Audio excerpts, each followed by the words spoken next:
E se você não recebeu uma folhinha para anotar o sermão, por favor, permaneça aí com as mãos erguidas que o nosso irmão Márcio vai levar até você a folha. Temos alguém que não pegou? Aqui, ó. Dona Salomia, Adriano, lá. Ele está levando, ok?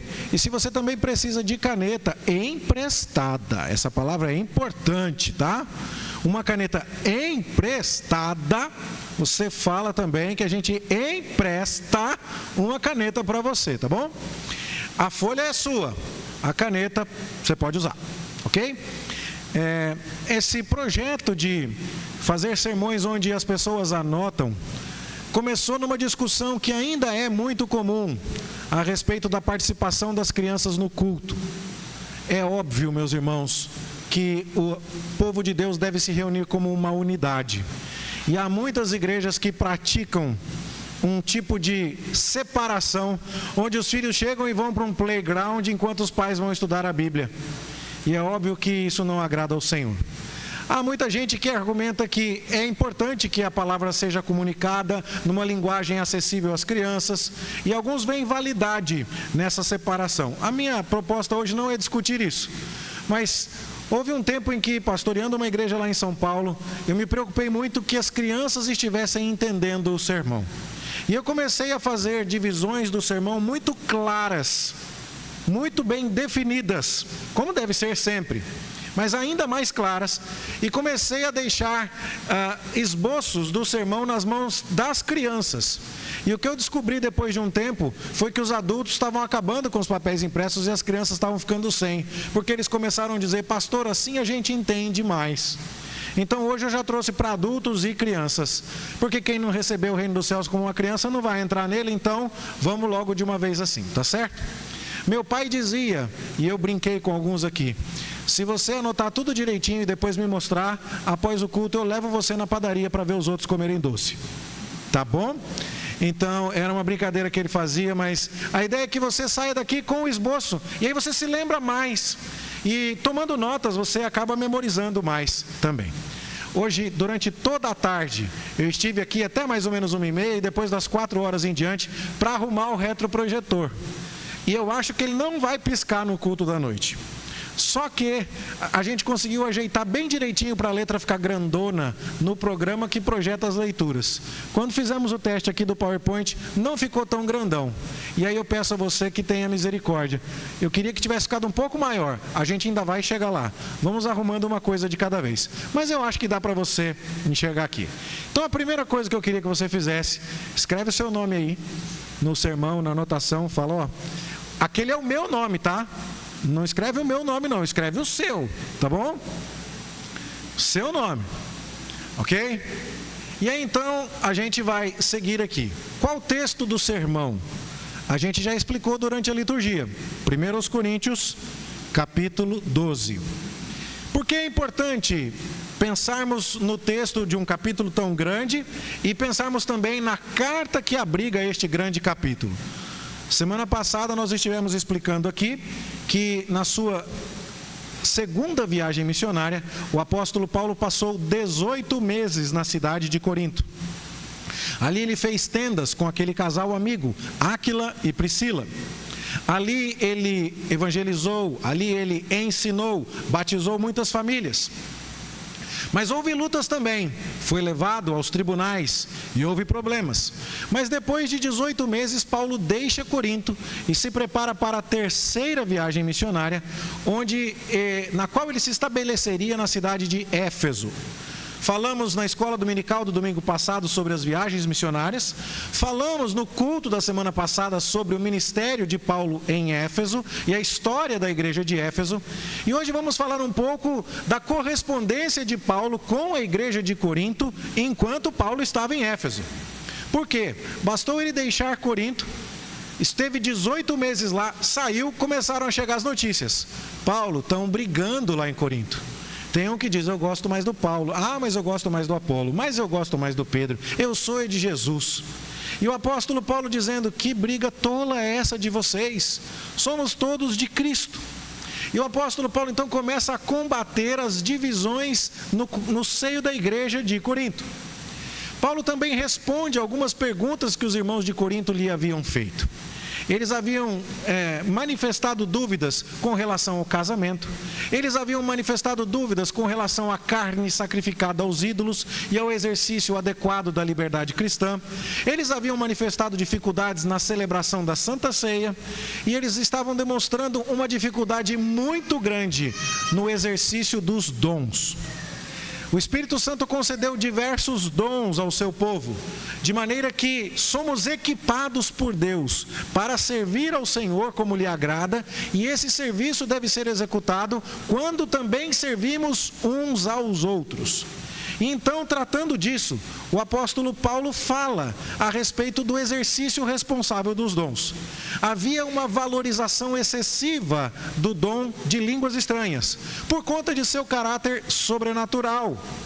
Mas havia, por outro lado, uma depreciação indevida, uma desvalorização inadequada dos outros dons. Particularmente o caminho do amor, ao qual o apóstolo Paulo, inclusive, dedicará todo o capítulo 13 da primeira carta aos Coríntios. E então, nós estamos vendo aqui neste capítulo, Paulo tratando sobre a maneira como nós devemos pensar a respeito dos dons e como devemos exercer os dons que o Senhor nos deu. E eu gostaria de pensar um pouco sobre esse título, unidade e diversidade. O verso 19 e o verso 20 do capítulo 12 de 1 Coríntios dizem o seguinte: se todos, porém, fossem um só membro, onde estaria o corpo? Será que existiria alguém que não tivesse pernas, só tivesse braços? Não tinha olhos, só tinha ouvidos? Como seria essa pessoa? Completamente estranha e não funcional. Então Paulo diz, o certo é que há muitos membros, mas um só corpo. Então, unidade por quê? Porque o corpo é um. Mas diversidade por quê? Porque temos muitos membros e com dons diferentes. Então, o tema do sermão, você pode escrever aí, eu estou dando o gabarito aí para você, vamos seguindo, é unidade e diversidade. A igreja é um lugar onde você deve experimentar as duas coisas. Aqui na casa de Deus é preciso haver unidade e é preciso haver diversidade. Note que unidade não é uniformidade, justamente porque a unidade vem seguida da palavra diversidade. Quando você coloca uniforme nos alunos, todo mundo fica vestido igualzinho. Nos soldados, toda a tropa está fardada da mesma maneira. Claro que ainda há muitas diferenças entre os soldados, mas olhando de longe, parece todo mundo igual. Deus não está querendo esse tipo de aparência entre nós. Ele nos fez diferentes e fez assim com um propósito em mente. Ele quer que caminhemos unidos, juntos, em amor. Mas Ele não quer que essa unidade seja obtida por uma padronização de exercícios de dons entre nós. Nós devemos pensar e crer da mesma maneira, com a mesma fé. Uma só fé em um só Salvador. Foi o que nós lemos e cantamos, ou melhor dizendo. Mas nós devemos permanecer com a nossa individualidade, com os nossos dons e talentos particulares dados por Deus. Assim, os dons são diversos, diz o verso 4. Há diversidade nos serviços e há diversidades nas realizações. Irmãos, eu trabalho aqui com você e sirvo a Deus aqui com você na igreja, mas tem algumas coisas que me passam despercebidas. As irmãs da igreja chegaram e disseram, pastor, tem que colocar um enfeite lá na frente. E aí, então colocaram esses vasos bonitos de flor aqui. Depois que eu olhei, eu falei, olha, obrigado, mas se dependesse de mim, ia ficar do jeito que estava. E há irmãs que se preocupam em fazer a decoração da mesa aqui e trocar as flores, e passa 2 semanas do mesmo jeito, elas já estão ficando incomodadas. Para mim, se ficasse o ano inteiro assim, era capaz de eu não reparar. E Deus fez cada um do seu jeito. Em contrapartida, quando eu estou escutando uma música e escuto uma nota diferente, o meu ouvido às vezes faz assim. E tem gente que não percebe. Deus concedeu dons para uns, dons para outros. Cada um de nós tem a sua habilidade. Tem irmão que passa aqui, olha ali e fala assim, peraí, já passa o dedo, já viu um negócio, vai lá, busca um pano, uma vassoura. essa não é a minha área de observação mais nítida. Isso passa despercebido para mim. E Deus então está dizendo, os dons são diversos, serviços e realizações são diversas. Há pessoas com capacidades, com dons dados por Deus muito diferentes. Então, quando você fala sobre diversidade, a diversidade, anota aí no papel lá, ó. A diversidade se refere aos dons. A gente vai falar em diversidade porque os dons são muitos. Você já parou para agradecer a Deus pelo fato de que tem gente na igreja que sabe fazer aquilo que você não faz muito bem? Você já parou para pensar que tem gente na igreja que observará coisas que você não repararia se não fosse o olhar atento do seu irmão? Graças a Deus por isso. E graças a Deus porque caminhamos em diversidade. Mas não é uma diversidade que nos separa. Olha, quem tem o dom da misericórdia é do lado de cá, se reúne de terça-feira à noite. Quem gosta de tocar, se reúne na quarta. E quem gosta de fazer visita, é quinta. Não, estamos todos juntos como povo de Deus. E por isso falamos de unidade. E o texto também fala, o Espírito é o mesmo que concedeu os dons. O Senhor é o mesmo, o corpo é um. Todos eles, ainda que sendo muitos membros, constituem um só corpo. É importante pensarmos nesses dois conceitos. Portanto, unidade se refere ao corpo. E nós falamos de unidade porque o corpo é um só. Pense um pouco a respeito disso. Eu quero te dar alguns momentos para você refletir. Você consegue perceber como temos vivido uma época que produz nichos? E isso começou um pouco com o Orkut, antes de termos Facebook ou Instagram. Comunidade de Orkut produzia nichos. Tinha uma comunidade que dizia assim, eu quero o Yakult de 1 litro. Né? E aí todo mundo que gosta de Yakult, queria Yakult de 1 litro, vai lá. E aí a gente começa a se juntar com os semelhantes, mas começa meio que imperceptivelmente a eliminar os diferentes. E com isso nós empobrecemos. Nós perdemos aquela variedade, aquela diversidade bonita, planejada por Deus, não é? Nas nossas relações. E isso tem impactado muitas vezes a nossa maneira de viver, até mesmo dentro da igreja. Somos diferentes, irmãos, mas somos um único corpo. Isso é bom, é planejado por Deus, isso deve ser celebrado por nós. E agora então, nós vamos estudar a respeito desses dons que, ainda que diversos, devem produzir unidade. Há 3 afirmações que eu gostaria de fazer a respeito dos dons com base no texto de 1 Coríntios capítulo 12. E a primeira afirmação é que os dons são dados pelo Espírito Santo. Essa parte que está sublinhada aí é o que você deve preencher. Os dons, título 1 aí, os dons são dados pelo Espírito Santo. Isso é importante porque, veja, o apóstolo diz, Deus é quem opera tudo em todos. Trata-se de uma manifestação do Espírito concedida a cada um.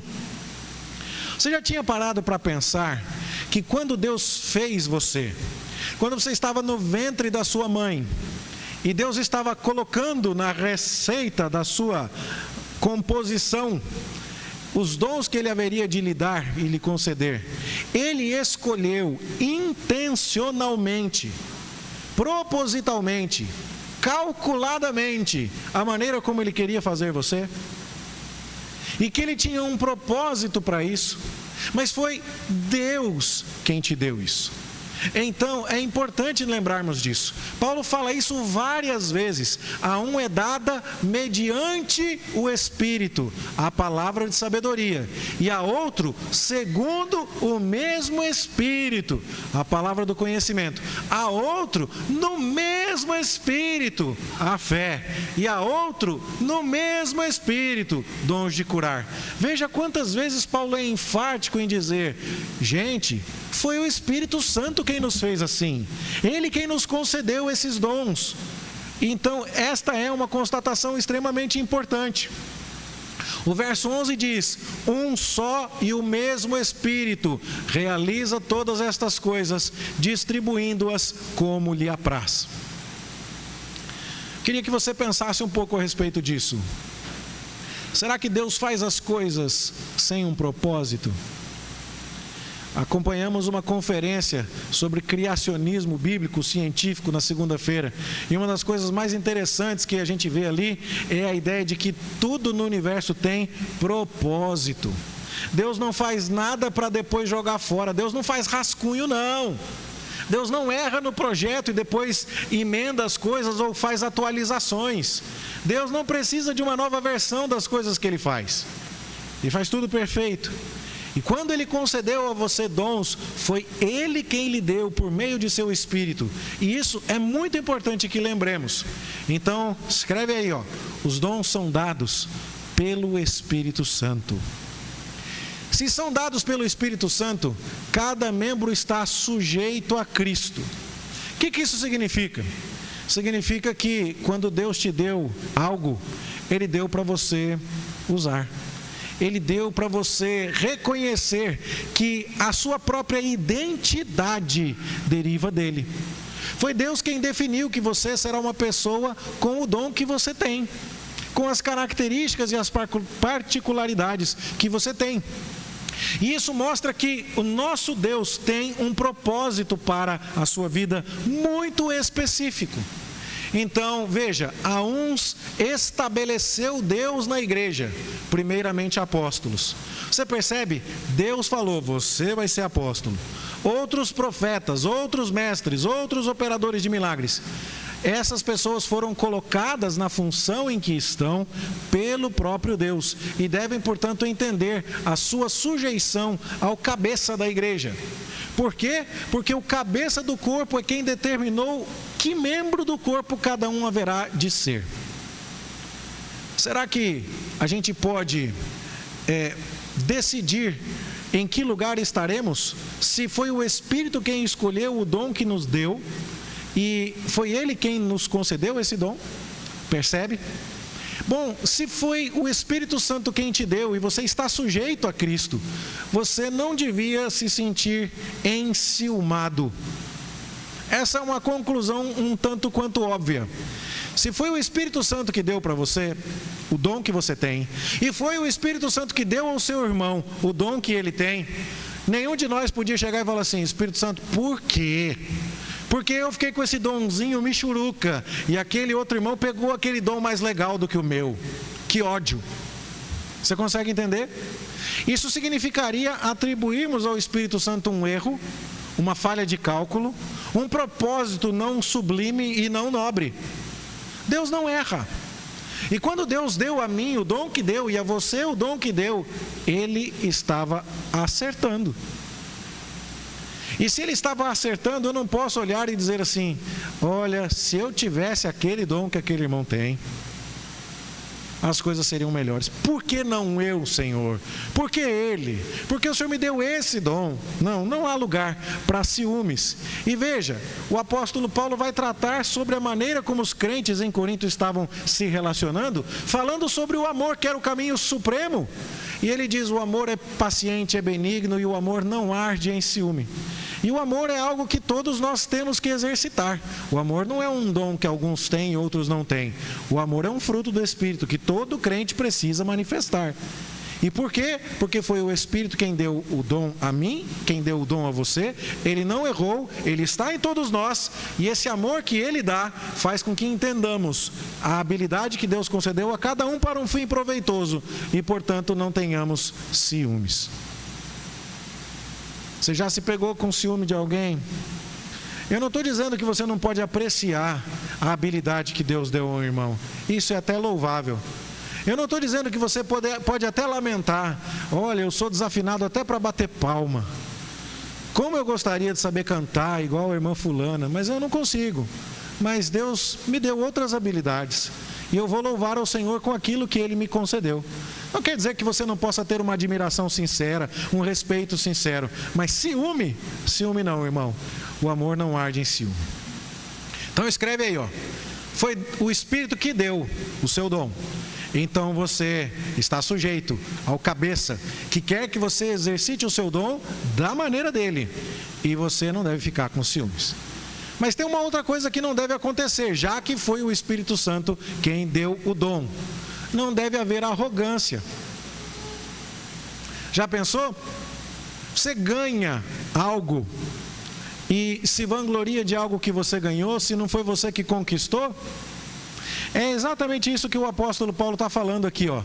Quem é que te fez sobressair? Em 1 Coríntios capítulo 4. Ele está preparando o terreno para falar sobre isso mais tarde. E o que é que você tem que você não recebeu? E se você recebeu, por que que você se vangloria como se não tivesse recebido? Você ganhou. O que é que você fez para ter esse dom? Nada. Foi o Espírito Santo que te deu. Então, por que que você está se achando mais do que qualquer outra pessoa? Cuidado. Quando a gente entende que o dom que temos foi o Espírito Santo que nos deu, nós entendemos que estamos sujeitos a Cristo, entendemos que não deve haver ciúmes entre nós e entendemos que não deve haver arrogância. Nós não fizemos nada para que isso acontecesse. Cristo fez tudo. A Ele toda a honra, a Ele toda a glória. Certo?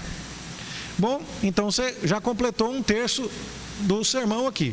Os dons são dados pelo Espírito e cada um de nós que recebeu dons está sujeito a Cristo como cabeça. Não deve haver ciúmes, porque Deus não errou na distribuição do dom. Não deve haver arrogância entre nós, porque nada do que temos veio de nós mesmos. Tudo veio do Espírito que nos concedeu. Segundo ponto, os dons são dados para um fim proveitoso. Ou seja, Deus tinha muita coisa boa em mente quando dotou você das habilidades que Ele mesmo te concedeu. Tudo aquilo que Deus nos deu tem um propósito bom, perfeito, santo, agradável. E o apóstolo Paulo vai falar sobre isso em muitos momentos. Mas no verso 7 do capítulo 12 ele diz: a manifestação do Espírito é concedida a cada um visando a um fim proveitoso. E é aqui que a gente começa a se perguntar: talvez você não esteja sofrendo de ciúme. Talvez você esteja até bem satisfeito com os dons e habilidades que Deus lhe concedeu. Talvez você não seja aquela pessoa arrogante que se vangloria de ter recebido um dom especial ou diferente. Mas existe uma pergunta que todos nós precisamos nos responder: o dom que Deus deu a você está sendo utilizado? Você é uma pessoa que produz proveito, crescimento, bênção através do seu serviço no corpo de Cristo? Será que Deus ficaria satisfeito com o investimento feito em você? Percebe? É um problema sempre muito grande essa questão, né? Às vezes a gente está procurando, quem sabe, uma pessoa para ajudar em casa. Aí a pessoa que veio, lavou a louça tudo errado, passou um produto no chão que você não gostou, e aí você fica naqueles processos de ajuste até a pessoa entender como é que você gosta que o serviço seja feito. E aí quando está tudo certo, um parente da pessoa adoece no outro estado, ela tem que viajar, você falou, investi tanto e joguei fora o meu investimento. Será que Deus, por acaso, jogou fora o investimento em você quando Ele lhe deu o dom? Ele deu a você o seu dom para um fim proveitoso, para você usar. Então escreve lá: os dons são dados para um fim proveitoso. E pense comigo, cada membro então tem sua função. Gente, tem tanta coisa que precisa acontecer na igreja. Vamos pensar aqui um pouquinho? É possível que 80% de vocês, quando chegaram aqui esta noite, encontraram as luzes acesas, o ar-condicionado ligado, o templo varrido, o data show pronto, a letra das canções já projetada, os músicos já ensaiados, os banheiros lavados com papel higiênico, a água no bebedouro com copo descartável. E acredito que você saiba que essas coisas não acontecem sozinhas, né? Eu vi um meme no Instagram esses dias de um homem casado que estava conversando com o filho e falando: não, filho, é só você deixar essa roupa suja aqui no chão que milagrosamente no outro dia ela não está mais. E a mulher olhando para ele com aquela cara de brava, dizendo: sou eu que estou fazendo o serviço de catar do chão a sua roupa, ô miserável, né? Bom, essas coisas não acontecem sozinhas. E quanta coisa está sendo produzida e realizada para que a gente possa se beneficiar. Para que você tenha a experiência de ir à casa de Deus e adorar e participar. E é importante que a gente se pergunte: eu estou fazendo parte deste processo? Eu estou utilizando habilidades que Deus me deu, utilizando a minha função? Veja, nem todo mundo vai fazer tudo igual. Cada um vai ter que fazer uma coisa diferente. Se uma única pessoa tivesse que fazer tudo, ela ficava esgotada. Mas se todas as pessoas se voluntariassem para a mesma função, era capaz do chão estar brilhando de tanta gente que varreu e passou pano, mas não ter água no bebedouro. Era capaz de ser uma igreja muito limpa e pouco acolhedora com os visitantes.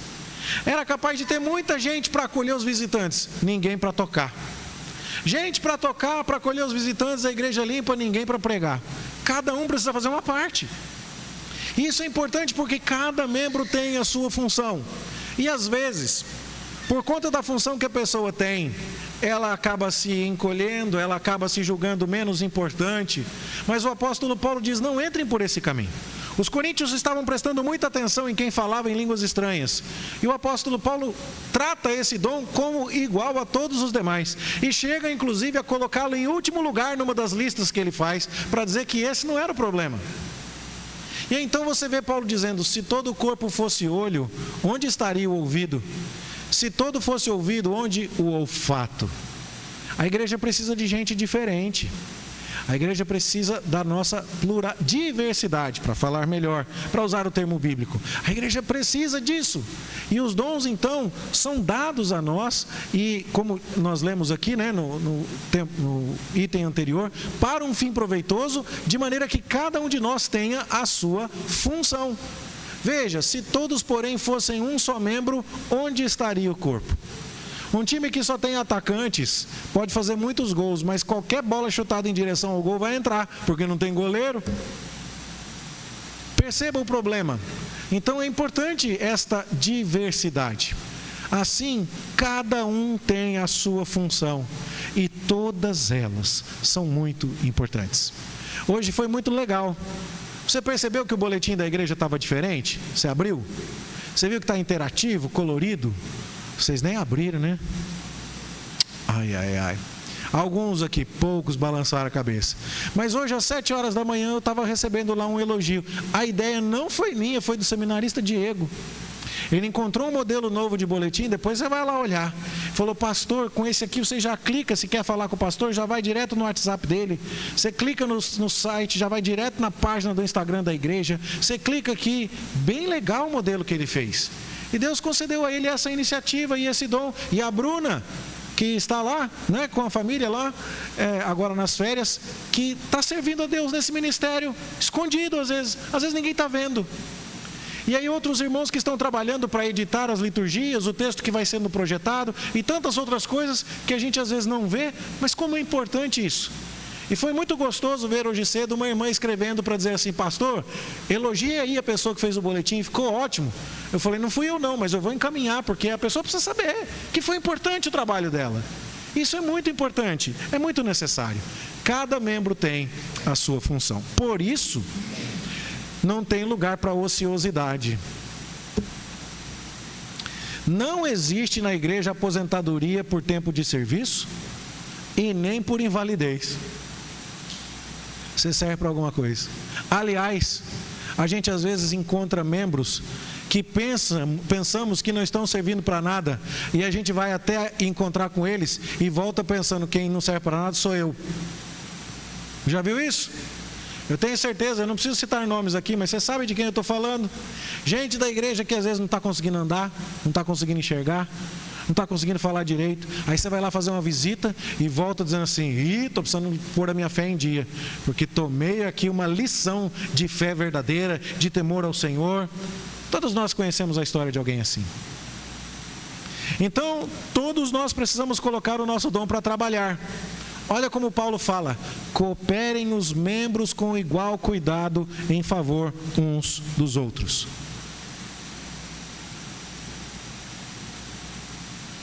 A pergunta é: qual é o seu serviço? O que é que você está fazendo? Note, faz parte em alguma medida do trabalho da liderança providenciar oportunidade de serviço para você. Eu entendo isso. E às vezes tudo que você está precisando é de um empurrãozinho. E já aconteceu da gente dar um empurrãozinho, às vezes até um empurrãozão em alguém, e a pessoa pega no tranco. Mas hoje eu estou empurrando no atacado, daqui de cima, dizendo, olha, todos nós precisamos fazer alguma coisa. Tem uma frase que eu acho muito interessante, aliás, duas. A primeira diz assim: crente que não serve, não serve. Né? E a segunda diz assim: crente que não trabalha, dá trabalho. São duas frases bem icônicas e bem verdadeiras. Por quê? Porque coloca o seu dom para trabalhar. E sabe o que você vai encontrar? Uma profunda sensação de realização. Lá dentro da sua consciência o Espírito vai estar falando assim: foi para isso que eu te fiz, miserável. E você vai olhar e falar: e não é que é bom mesmo? Sentir-se útil, sentir-se no lugar onde Deus colocou você, fazendo a missão que Deus te deu, é maravilhoso. Isso é importante demais para nós. Então, se Deus te deu esse dom, te deu essa função, não há lugar para ociosidade. Quer ver uma pessoa triste, depressiva? É alguém que tem um dom, tem um talento e não colocou para funcionar. Quer ver uma ilustração interessante disso? E agora, até mesmo fora do contexto religioso, o filme Os Incríveis. Os super-heróis estavam sendo mal vistos por conta de alguns salvamentos com danos colaterais. E aí pediram para os super-heróis não serem mais supers. E aí a família do Senhor Incrível estava toda disfuncional. Até que apareceu um inimigo, não foi assim? Eu tive que assistir aquele DVD umas 20 vezes, porque os meninos eram pequenininhos e gostavam. Eu quase que decorei as falas. E então o que acontece? Aparece um problema, e agora as habilidades da Violeta, as habilidades do Flecha, até do Zezé, o pequenininho, todas elas são necessárias, e cada um pega aquilo que tem de especial e contribui. E no final está todo mundo feliz e junto e unido. Que diferença! É assim que Deus quer que sirvamos. E até os incrédulos percebem isso. As nossas habilidades devem ser utilizadas. Então, Deus te deu o dom para um fim proveitoso. Você tem uma função. Não há lugar para ociosidade.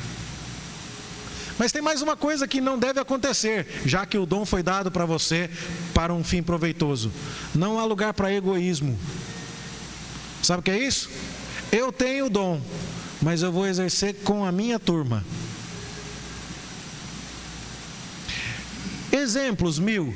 E eu não estou falando, Deus é minha testemunha, eu estou falando do púlpito. Não posso brincar aqui. Eu não estou falando com ninguém em mente. E graças a Deus eu não tenho isso em memória aqui, de algum caso que eu tenha precisado tratar. Mas eu não sei o que está acontecendo na sua cabeça. Eu não estou vendo nada. Mas vai que, né? Eu tinha um professor de seminário que dizia: quando você chegar na igreja, dá uma bronca. Você não sabe por que está dando, mas o crente vai saber por que está levando. Então vai que é o seu caso e eu não sei. Não é? Mas não há lugar para egoísmo. Vamos aos exemplos. Eu sei dar aula muito bem, mas eu vou dar aula só quando for aquele assunto que eu quero, na classe que eu quero, no dia que eu quero, com o livro que eu quero, porque aquele povo lá eu não tolero. Você podia ter abençoado várias outras pessoas que Deus colocou na sua frente, mas você quer exercer? Não, eu toco, mas eu só vou tocar se for no dia que o Diego estiver na bateria. Que tocar com outro baterista eu não gosto, não estão à minha altura. Só quando a dona Eline estiver no teclado, fazendo aqueles acordes, ali então eu vou cantar. Entendeu? Não, eu vou participar da projeção, mas só quando for os slides do pastor Éder. Você percebe? Será que foi para isso que Deus nos deu o dom? Para exercê-lo de maneira egoísta? Não, de forma nenhuma. Isso então precisa também ser considerado por nós. Dons não devem ser exercidos de maneira egoísta. Mais uma vez, o apóstolo Paulo, no capítulo seguinte, o capítulo 13, vai dizer que o amor, que é o caminho excelente que deve ser procurado por toda a igreja, não procura os seus interesses. Que coisa triste, quando a gente vê igrejas divididas, não é para ver, igreja que tem muito dom inclusive, mas aí tem tanto dom que rivaliza o coral A com o coral B. E aí a música tal é do coral A e o coral B não pode cantar. E no culto de Santa Ceia, que tem mais gente, então é só o coral A mesmo. E aí, gente, que coisa triste. Graças a Deus eu não tenho percebido nada disso aqui, mas como eu disse, vai que está acontecendo com você. Vai que você é aquela pessoa que diz, não, eu sei, eu tenho dom, mas sabe por que eu não vou trabalhar? Sabe por que eu não vou servir? No final das contas você está sendo egoísta. Se isso está acontecendo com você, irmão, é hora de corrigir o rumo. Então você pode anotar aí, ó, os dons são dados para um fim proveitoso. Cada membro tem a sua função. Não há lugar para ociosidade. Não há lugar para egoísmo. Certo? Todo mundo já anotou? Vou seguir, hein? Os dons são dados para formar o corpo. Isso aqui é também muito precioso. A diversidade dos dons é dada para que a gente perceba que precisa do outro. Eu vou repetir porque você está anotando, né? Eu tenho que saber esperar agora você anotar, para depois eu falar um pouco mais. Então eu vou falar de novo. Deus deu dom diferente para mim e para você, para eu lembrar que sem você vai me faltar algo. E para você lembrar que sem mim vai faltar algo para você também. Percebe isso? Então, é só na congregação, é só quando estamos vivendo juntos uns dos outros, que nós vamos ter tudo. É na diversidade que nós teremos um corpo formado e caminhando coeso em unidade. O que adianta ter pernas ótimas para correr e não enxergar? Vai tropeçar, não vai conseguir ser veloz.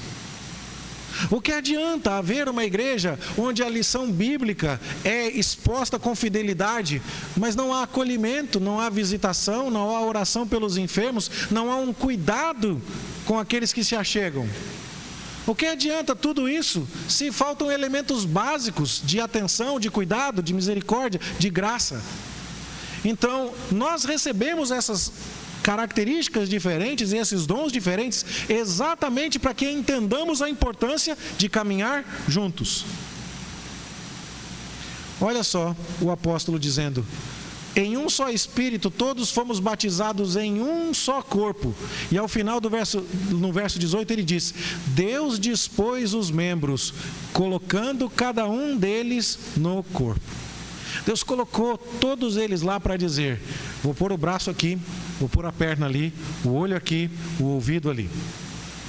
Traduzindo a metáfora, a figura de linguagem que Paulo está usando, eu estou colocando na igreja aquele que vai ensinar, eu estou colocando na igreja aquele que vai exercer dom de misericórdia, aquele que vai dar atenção, aquele que vai ter uma preocupação solidária com os que estão passando necessidade, aquele que vai acolher as visitas, aquele que vai orar com os irmãos e tantas outras funções. E cada um deles, exercendo o seu papel específico, vai contribuir para essa unidade. Então Deus deu os dons para formar o corpo. Se é assim, cada membro tem que cooperar com o outro. E aqui vem uma pergunta importante: quem é a pessoa da igreja que está sendo beneficiada pelo exercício do seu dom? Tem alguém aqui na igreja que no dia que você se mudar, no dia que você falecer, vai dizer assim: que pena, aquele trabalho dela ou dele me abençoava tanto, vai fazer falta. Sabe onde acende uma luz amarela na minha cabeça? Quando às vezes eu estou visitando irmãos da igreja, e note, nós somos em 99 pessoas no hall de membros. 99 pessoas é 2 salas de aula. Não é muito. Mas às vezes eu visito alguém e digo assim: eu estava lá na casa do fulano. A pessoa fala assim: fulano? Quem? Membro fundador da igreja, estava aqui em 89. Você não sabe quem é fulano? Não. E aí eu fico me perguntando se essa pessoa colocou o dom para funcionar, se essa pessoa entendeu a importância dos outros em sua vida e se ela está colaborando com alguém. Quem é que sabe o seu nome aqui? Quem é que vai dizer: fulano não veio hoje, deixa eu ligar para ele? Olha que falta que fez. Se isso está desse jeito é porque fulano não está aqui. Porque se ele tivesse, isso estaria diferente. Ele se preocupa com esse assunto. Ele está sempre aqui cuidando disso. Quem é a pessoa que te conhece, que sentiria a sua falta, que diria: o ministério, o dom daquele irmão, daquela irmã me abençoa? Isso é importante, meus irmãos. Olha o que o apóstolo Paulo diz: cooperem os membros em favor uns dos outros. Nós temos vivido dias de relação de consumo. E nós muitas vezes nos aproximamos de igreja pensando assim também. E eu não estou dizendo que a igreja deve se descuidar e que ela deve dizer para todo mundo: aqui o negócio é raiz e não tem nada de qualidade mesmo, e você que se vire para servir porque Jesus mandou você ser abnegado. Não. A gente estava cuidando hoje para que o Data Show estivesse funcionando bem, para você enxergar. Eu não posso chegar aqui e falar: renúncia, irmãos, fecha os olhos e imagina pela fé. Não, se tem jeito de projetar, faz parte da nossa responsabilidade isso. Mas, virando essa moeda, nós podemos produzir pessoas que dizem assim: não vou mais nessa igreja aqui não. O Data Show da outra é maior, na outra é telão de LED. O banco aqui é meio duro, na outra o banco é estofado. O ar-condicionado aqui não tem aquela aclimatação assim. Problemas nós teremos em todos os lugares. Mas nós precisamos tomar cuidado, porque nosso dom sendo exercido e cooperando, nós vamos contribuir e não simplesmente consumir.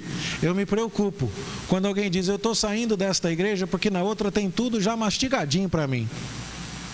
Na outra eu chego, entrego a chave na mão do manobrista, já vem um, já coloca a pantufa em mim, já vem outro com um carrinho de golfe, já me leva para eu sentar no meu sofá, outro me traz o controle remoto com fone de ouvido, com tradução simultânea em 54 línguas, e aí outro já traz a limonada, eu sento, assisto a mensagem, e essa pessoa consumiu fé, mas não serviu.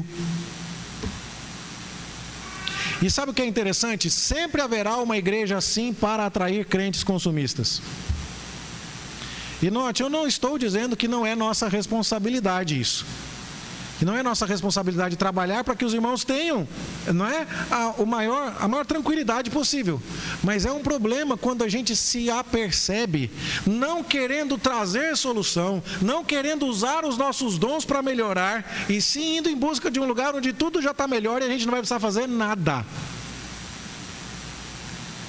O crente deveria procurar a igreja, não como a igreja que já tem tudo pronto para ele, mas a igreja onde ele seria mais útil no reino dos céus. A igreja onde ele teria maior influência na vida de outras pessoas. A igreja onde ele pudesse colaborar e servir. Porque o crente tem que cooperar na vida dos outros. E digo mais: se o crente estivesse procurando servir e ninguém deixasse, aí ele devia procurar outra igreja. Não, eu quero trabalhar na igreja, mas o pessoal não me deixa. Bom, aí você tem toda a razão. Aí talvez seja a hora de você procurar um outro lugar mesmo. Porque você foi feito para servir. O apóstolo nos manda cooperar em favor uns dos outros. Aqui não estava escrito Cinemark na porta, estava? Mas você percebe que a gente tem essa experiência às vezes? Já pensou se tivesse um carrinho com pipoca ali na porta? Não é para isso. Aliás, aquela pergunta que costuma ser feita: gostou do culto? Cuidado, ela é perigosíssima. Você não tem que gostar nada, não foi para você. O culto é para Deus. A pergunta tem que ser: Deus gostou do seu culto? Você cultuou direito hoje? Você serviu a Deus do jeito que Ele requer? Como foi que você colocou o seu dom a serviço de Deus hoje? Essa é a pergunta. Essa é a pergunta. Então, cada membro deve cooperar com os outros. O que é que você está fazendo, irmão? Crente que não trabalha, dá trabalho. Crente que não serve, não serve. Então, há uma outra questão aqui. Não há lugar para independência. É um pouco parecido com o egoísmo. Mas tem gente que não gosta de trabalhar em equipe. Ai, Jesus. E eu até entendo isso. Quanto mais perfeccionista você é, mais difícil trabalhar em equipe, né? Porque a pessoa não vai fazer daquele jeito que você faz. Não é? E aí então aquela voltinha no terceiro laço, depois que a fita já foi cortada em V na pontinha, não vai ficar do jeito que você queria, e você percebe isso e o outro não percebe. É quando a gente precisa inclusive entender coisas que até os incrédulos já entenderam. Sozinho eu vou mais rápido, diz o provérbio chinês, mas com você eu vou mais longe. É a ideia de que Deus está nos chamando para procurar excelência, sim, mas nunca pagando o preço de independência. Você consegue imaginar Jesus? Jesus ensina, e aí depois vem o Pedro e fala: tu és o Cristo, o Filho do Deus vivo. Aí você fala: ufa, até que enfim, 3 anos, alguém entendeu. Logo em seguida Jesus fala que vai morrer na cruz, e Pedro fala: não, mestre, faz isso não. Aí Jesus tem que ter uma paciência, não tem? Você consegue imaginar Jesus perfeito, soberano, absoluto, andando com aqueles 12? Aí chega a mãe de Tiago e João: mestre, eu quero que um filho meu senta do lado de cá, o outro senta do lado de lá. Essa paciência precisa acontecer entre nós. Nós precisamos acolher, nós precisamos treinar os outros, nós precisamos preparar os outros, ensinar. Gente, eu devo algumas coisas que eu aprendi na igreja a irmãos que tiveram paciência comigo e me colocaram para fazer. E não ficou bom no começo, não. Lá em São José dos Campos tem ainda uma irmã chamada Leni, que me colocou para tocar tambor no coral com 13 anos. O primo dela, Linoel, me colocou para reger o coral com 11 anos de idade. E aquele amor e aquela chamada ao serviço foram tão importantes que eu acabei me tornando músico na igreja. E esse foi o caminho que Deus usou para me chamar ao pastorado. Eles nunca fizeram sozinhos coisas que eles poderiam ter feito acompanhados. Entende isso? Então a pergunta que vale a pena fazer é: cabe mais alguém fazendo com você o que você está fazendo? Por que você está fazendo sozinho? Por que você não chamou alguém ainda? Por que você não chegou lá e disse assim: irmão, vem fazer comigo, cola aqui, vamos fazer juntos? Por quê? Porque o apóstolo Paulo disse isso. E ele chega a dizer, né? Não podem os olhos dizer à mão: não precisamos de ti, e nem ainda a cabeça aos pés: não preciso de vós. Falando a respeito de dons diferentes, onde um dispensa o outro. E ele tem em vista aqui a ideia do pessoal que tem dom de línguas, mas que despreza todo mundo que tem outro dom diferente. Mas já parou para pensar que nós às vezes agradecemos os outros e digamos: não precisa não, pode deixar aqui, tá bom, sozinho tá bom. Se você vive essa vida cristã isolada e independente, você já parou para pensar que você está desagradando a Deus por não exercitar o seu dom, beneficiando o corpo de Cristo e cooperando com o outro, e sendo beneficiado pelo outro? Nessa era de sermão pelo YouTube, de sermãozinho pelo Instagram, e eu não estou dizendo que isso é problemático, não. Ouça a palavra de Deus. Mas isso nunca foi pensado em momento nenhum como um substituto da comunhão. Me diga como você poderia viver 1 Coríntios capítulo 12 pelo YouTube. Me diga. É impossível, meu irmão. É impossível. Então não há lugar para independência. Os dons foram dados para formar o corpo. Cada membro deve cooperar com os outros. E por fim, não há lugar para isolamento, que é uma coisa bastante parecida, né? Não se isole, não se isole. Quem são as pessoas no corpo de Cristo que quando você clica para mandar uma mensagem pelo WhatsApp aparece o nome dela lá? Quem são as pessoas que visitaram a sua casa nos últimos meses? Quem são as pessoas que racharam aí uma Coca-Cola 0 com você nesse último verão? Quem queimou uma carne com você? Pode ser até colchão duro, não tem problema, mas quem foi? Quem são as pessoas para quem você liga do corpo de Cristo quando tem uma notícia legal para contar? Para quem você escreve quando tem um pedido de oração para fazer?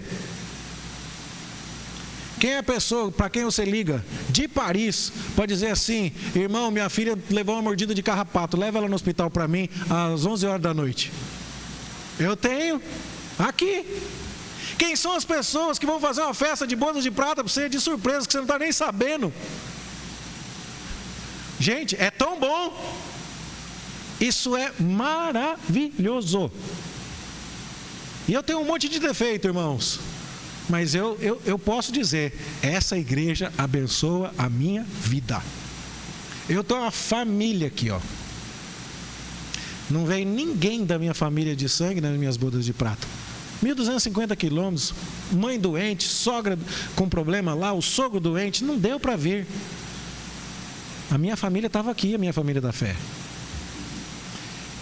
Quem está perdendo isso, ó, vou dizer, não sabe o que está perdendo. É maravilhoso. E sabe onde é que surgiu essas coisas? Surgiu da oportunidade diária, cotidiana, frequente, de servir e de ser servido. Isso é importante demais, meus irmãos. Não deve haver lugar para isolamento. Olha que palavra bonita essa de Paulo. Se um membro sofre, todos sofrem com ele. Se um deles é honrado, com ele todos se regozijam. A Carmen passou no vestibular, vai fazer pedagogia. Todo mundo ficou feliz. Olha que coisa. A avó da Kathleen está internada. Está todo mundo orando. Quando eu falei assim, Dona Eunice saiu do hospital, mas não foi para casa porque o seu Ezra está com Covid. Deu para escutar todo mundo assim. Já foi para casa agora, graças a Deus, hoje eles já estão em casa. Mas domingo passado, quando eu dei o aviso, dava para escutar. Quase assim, que peninha. A gente está com eles. Irmãos, isso é importante demais. Não deve haver lugar para isso. Mas como é que essas coisas vão acontecer? Gente, a gente precisa ser intencional. A gente precisa estar trabalhando. A gente precisa estar servindo para a oportunidade aparecer. E não se iluda, não vai ser tudo no mesmo dia, não. Pode não ser na primeira semana em que você estiver servindo que vai aparecer uma oportunidade. Mas uma hora ela aparece. Na hora de pescar, você joga um anzol na água, espera 30 segundos e já vem? Não, às vezes a linha fica lá. Você dá banho na minhoca por algumas horas. Mas uma hora o peixe vem. Então é importante prestar atenção nisso. No contexto do serviço, no contexto da comunhão, no contexto do exercício dos dons, aquelas pessoas com quem você vai sentar e vai conversar, aquelas pessoas que vão chorar com você, que vão rir com você, que vão ser a família da fé, essas pessoas estarão fazendo parte da sua vida. E se você não as tem, é importante se perguntar, eu não as tenho, não acredito, que ainda deu problema. Isso significa que o cabo não era o problema, agora fiquei triste. Mas tá bom, voltemos. Se essas pessoas não estão acontecendo, não estão aparecendo na sua vida, provavelmente é porque está faltando um pouco mais de empenho da sua parte no exercício responsável do seu dom. Eu não tenho lembrança de alguém que estivesse servindo na igreja, cujo dom estivesse em plena atividade, que se queixasse para mim dizendo, pastor, ninguém conversa comigo. Eu não me lembro dessa experiência. Eu não me lembro de alguém que entendeu o que foi que Deus lhe deu e pode ser uma habilidade simples de tudo. Tinha uma irmã que fazia cartãozinho assim. Ela escrevia a mensagem, Deus abençoe o seu dia. Cortava com uma tesoura daquelas que faz, sabe, quadriculadinho assim, costurava uma fitinha assim e entregava. E todo mundo ficava feliz com a irmã. Aí, ó. Tem que fazer o serviço várias vezes. Às vezes você pensa que terminou, não terminou, faz parte. Tudo bem. A gente vai continuar fazendo. Hoje fui embora, era 1h30, voltei às 4 horas. Não virou. Tudo bem. A gente continua. Por quê? Porque é na quantidade mesmo. A gente tem aquela ideia do mito de qualidade, sabe? Tempo de qualidade. Às vezes eu converso com pais na escola que dizem, não, eu passo um tempo de qualidade com meu filho. Mas como é que é isso? Não, uma vez por mês eu passo um piquenique de 1 hora com ele no Parque Vaca Brava, mas é a hora. Gente, se tiver um engarrafamento já acabou essa hora. Já não deu certo. Quantos planos a gente faz que dão errado? Quantas coisas não previstas? Quantas coisas muito boas aconteceram sem planejamento? É no dia a dia, é no chão da fábrica, é na vida da igreja que vão aparecer aquelas pessoas que vão fazer parte da nossa família da fé e que vão dar todos esses privilégios e bênçãos para nós.